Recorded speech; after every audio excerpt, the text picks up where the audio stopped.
الرحمن الرحیم باب ما جاء فی فضل الصوم۔ ویسے تو امام ترمذی رحمۃ اللہ علیہ نے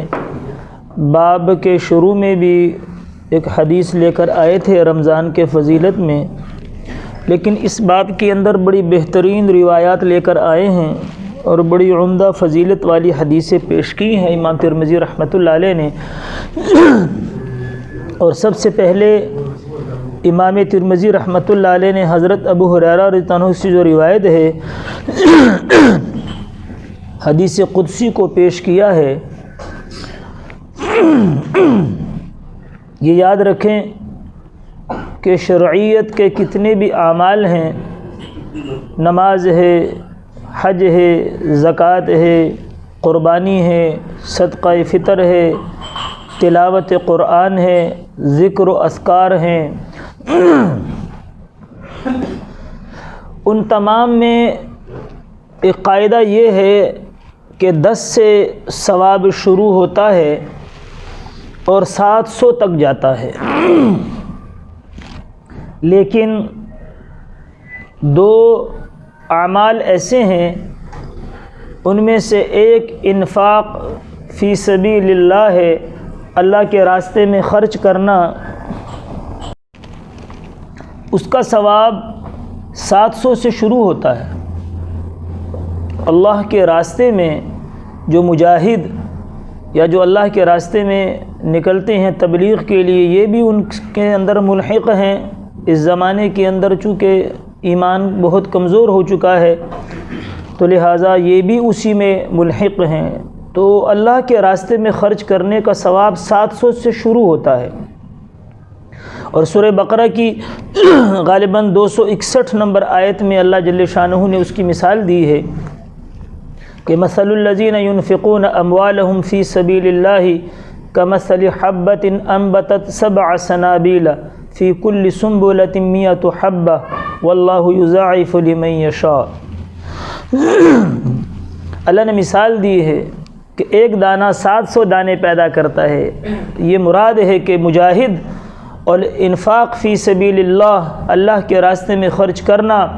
اس کا ثواب جو ہے نا وہ 700 سے شروع ہوتا ہے، اور اس کی انتہا جو ہے تو وہ اللہ خود کہتے بغیر حساب۔ اب اس کا کوئی، جس کو اللہ جل جلالہ بغیر حساب کہیں تو اس کا کوئی حساب ویسے ہی نہیں ہو سکتا، اور اللہ جل شانہ اگر اپنے پیمانوں سے دیں گے تو اس کا بھی کوئی حساب نہیں ہے۔ دوسرا عمل جو ہے وہ روزے کا عمل ہے کہ حضور علیہ الصلوۃ والسلام نے فرمایا کہ روزہ بھی باقی اعمال کی طرح 10 سے شروع ہوتا ہے، لیکن اس میں بھی استثناء کیا ہے کہ روزہ 10 سے شروع ہوتا ہے اور 700 پہ نہیں رکتا، جیسے باقی اعمالوں میں 10 سے شروع ہو کے 700 تک جاتا ہے۔ فرمایا روزے کا بھی 10 سے شروع ہوگا، اور آخر اللہ کتنا اجر دیں گے فرمایا اس کسی کو نہیں پتہ،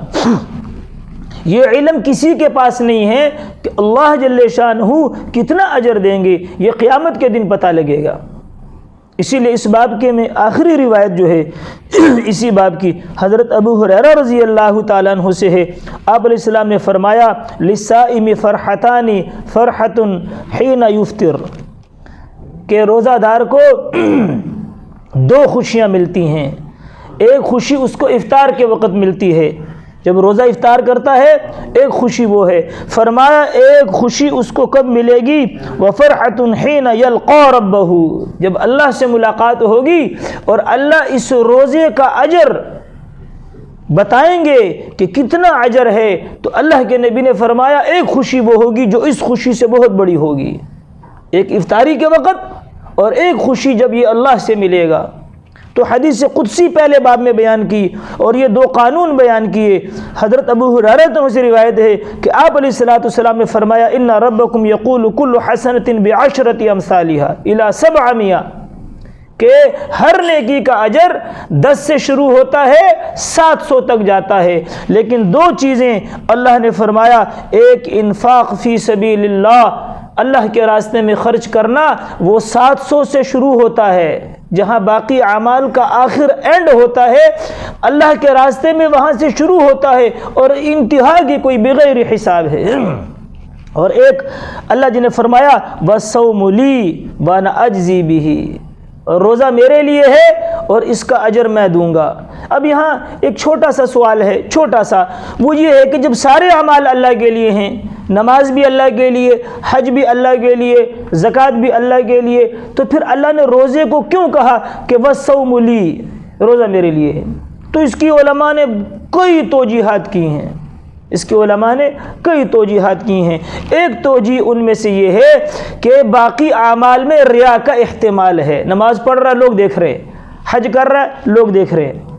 اور قربانی کر رہا ہے لوگ دیکھ رہے ہیں، زکوٰۃ دے رہا ہے لوگ دیکھ رہے ہیں، لیکن روزہ ایسی عبادت ہے کہ آپ ظاہر نہ کریں، انا صائم کسی کو نہ کہیں تو کسی کو پتہ ہی نہیں ہے کہ اس کا روزہ ہے کہ نہیں ہے، اس میں ریا کا احتمال نہیں ہے، ایک اس وجہ سے۔ دوسرا فرمایا، دوسرا علماء نے توجیہ کی کہ اللہ جل شانہ کو تمام نیک اعمال میں سے روزہ سب سے زیادہ پسند ہے۔ اور تیسری توجیہ یہ فرمائی کہ دیکھیں روزہ ایک واحد عبادت ہے کہ جس میں آدمی فرشتہ صفت بن جاتا ہے، اللہ کی صفت اپنا لیتا ہے۔ اللہ جل شانہ کھاتے پیتے تھے، لا یاکل ولا یشرب، اللہ نہ کھاتے نہ پیتے ہیں، اور پوری کائناتوں کو جتنے نظام ہے، جتنے مخلوقات ہیں، سب کو کھلا رہے، خود کھاتے پیتے نہیں ہیں، کھانے پینے سے پاک۔ اور اللہ کے جو نورانی فرشتے ہیں جو اللہ کے نور سے بنے ہیں وہ بھی کھاتے پیتے نہیں ہیں۔ تو جب آدمی جس کے لیے کھانا پینا جماع مفطرات ثلاثہ مباح ہیں، جائز ہیں، لیکن جب یہ رمضان کے اندر ان چیزوں کو چھوڑ دیتا ہے تو یہ فرشتہ صفت بن جاتا ہے۔ ایک توجیہ یہ ہے، اسی لیے اللہ نے فرمایا وَالصَّوْمُ لِي وَأَنَا أَجْزِي بِهِ۔ اور ایک توجیہ اور کی ہے کہ باقی اعمال کو تو کفارے میں پیش کیا جائے گا۔ ہاں، نمازیں پڑھی ہیں، کسی پہ زیادتی کی تو حدیث میں آتا ہے 1 روپے کے عوض میں 700 قبول نمازیں دینی پڑیں گی۔ کسی کا 1 روپے دبایا ہوا ہے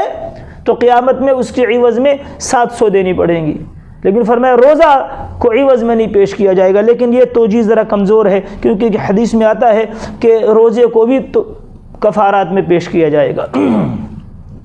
اور لیکن ایک سب سے بہترین توجیہ یہ فرمائی ہے کہ یہاں پر وَالصَّوْمُ لِي یہ اضافت تشریف کے لیے ہے، روزے کو شرف بخشنے کے لیے ہے۔ جیسے ساری دنیا کی مساجد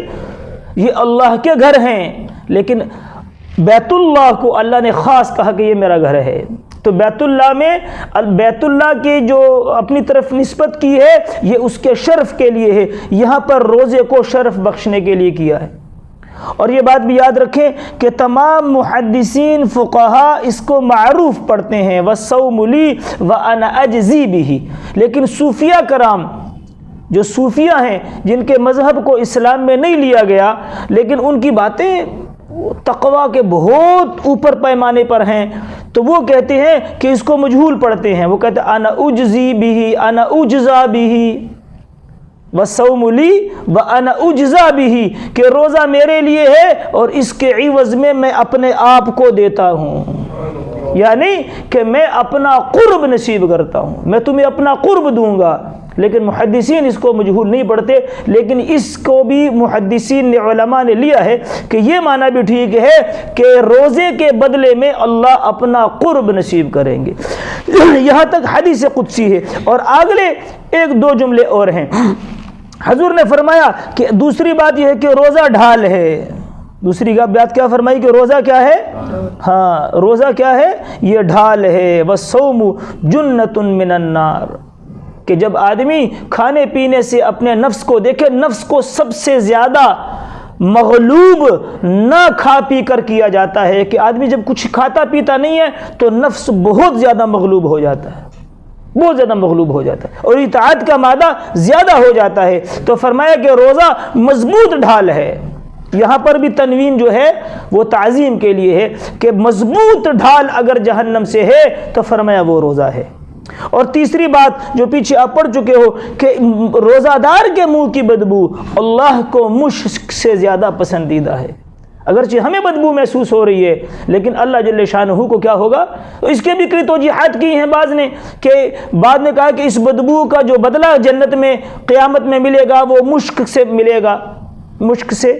ملے گا، اور بعض لوگوں نے اس کی اور توجیحات کی ہیں، لیکن اللہ جل شانہ کو اس کی جو بدبو ہے روزہ دار کی وہ بہت زیادہ پسند ہے۔ اور ایک چوتھی فضیلت جو اس سے اگلی روایت میں ہے، وہ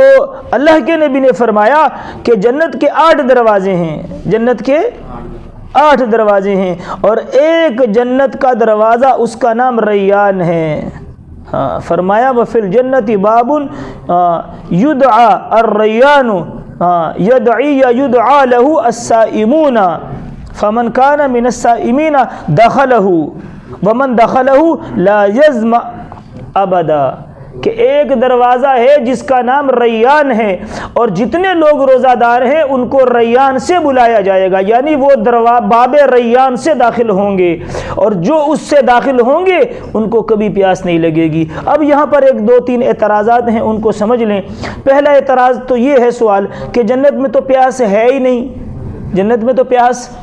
ہے ہی نہیں، تو پھر اس دروازے سے بلانے کا مطلب کیا ہے کہ اس کو پیاس نہیں لگے گی؟ تو اس کو فرمایا، اس کا جواب یہ دیا کہ دیکھیں جنت میں تو پیاس تو نہیں ہے، لیکن یہ ایک عزت کے لیے ہے، ایک بات۔ اور دوسرا یہ سوال آتا ہے کہ بھئی سارے اعمال جو ہیں، اس کا مطلب تو ہوگا کہ نمازی لوگ اور ذکر والے، جیسے آتا ہے نا کہ جنت کا ایک دروازہ ہے باب الذکر، ذکر کرنے والے ادھر سے گزریں گے، تو یہ ایک اضافت ہے اور ایک عزت ہے، ہر عمل کے ساتھ خاص کی گئی ہے۔ جانا تو جنت میں ہی ہے، جانا تو جنت میں ہی ہے، لیکن فرمایا یہاں سے مراد صرف وہ نہیں ہے۔ یہاں دیکھو فرض روزے تو سارے مسلمان رکھتے ہیں، علماء نے کہا اس سے مراد یہ ہے کہ جس آدمی کو روزے سے خاص شغف ہو، خاص تعلق ہو، جیسے بعض لوگوں کو آپ نے دیکھا ہوگا، بعض لوگوں کو صدقہ خیرات بڑا محبوب ہوتا ہے، وقد خلقکم اطوارا، اللہ نے مختلف طبیعت میں پیدا کیا۔ بعض لوگوں کو قرآن کی تلاوت زیادہ محبوب ہوتی ہے، تلاوت زیادہ کرتے ہیں، بعض لوگوں کو ذکر محبوب ہوتا ہے، بعض لوگوں کو حج کرنا محبوب ہوتا ہے، بعض لوگوں کو نماز پڑھنے میں مزہ آتا ہے، وہ نماز پڑھتے ہیں، ساری عبادات ہیں، اللہ سب کی توفیق دے۔ بعض لوگوں کو روزے سے عجیب شغف ہوتا ہے، وہ روزہ زیادہ رکھتے ہیں۔ فرمایا اس سے مراد وہ ہیں جن کو خاص تعلق ہو روزے سے۔ اور تیسرا اعتراض یہ کیا گیا ہے کہ بھئی جنت میں تو بھوک اور پیاس ہوگی نہیں، اور دنیا کا مشاہدہ یہ ہے کہ جب پیاس اور بھوک زیادہ لگتی ہے اس کے بعد جب چیز کھائے تو پھر اس میں مزہ بہت زیادہ آتا ہے۔ تو اس کا جواب یہ ہے کہ جنت میں بھوک نہیں ہوگی لیکن اشتہا ہوگی، اور اس کے اشتہا یعنی کسی چیز کی چاہت، اور جب چاہت ہوگی کسی چیز کو کھانے کی یا پینے کی تو اس چاہت کے بعد جب وہ چیز استعمال کی جائے گی تو اس کا مزہ دنیا سے 70 گنا زیادہ آئے گا، اشتہا ضرور ہوگی۔